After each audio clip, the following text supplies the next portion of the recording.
I saw a video recently of someone putting their hair up with a French hairpin, and it looks so beautiful. Effortless and elegant, and so much prettier than my usual messy ponytail. I wanted one straight away, but I didn't want to wait to order one online or drive all the way to the city just to buy it. So I headed down to my favourite spot on the river, with some basic tools and an old piece of silver wire that I've had for years, left over from my silversmithing days at uni.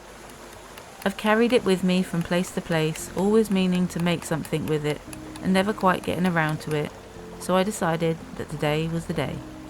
Using the river stone as my anvil, I'm smoothing and rounding the sharp edges and adding some lovely natural texture.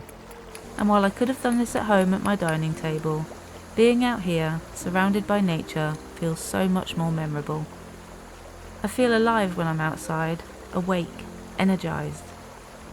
There's something about the rhythm of it, the sound of the hammer, the flow of the river, and the feel of the silver softening and shaping under my hands, reminding me of why I used to love working with metal in the first place.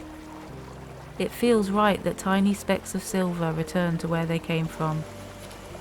I was reluctant to post this video, conscious and ashamed of my forever bitten nails, the ones I usually hide behind plastic falseness.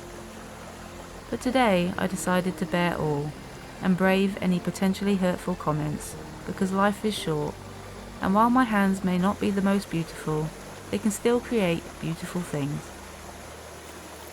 It's such a simple thing, just a hairpin. It's not perfect, but it's mine. Made from what I already had, and made in a place that means something to me. And I'd rather have that than anything I could have ordered online.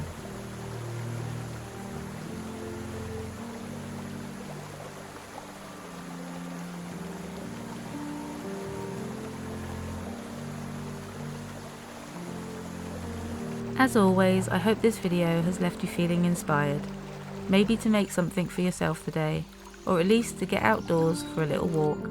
You never know what treasures you'll find, or memories you'll make. I hope to see you in my next video, where I'll be venturing outside again in search of new treasures. It's almost mushroom season and I can't wait. Until then, I'm wishing you all a wonderful week. Bye for now.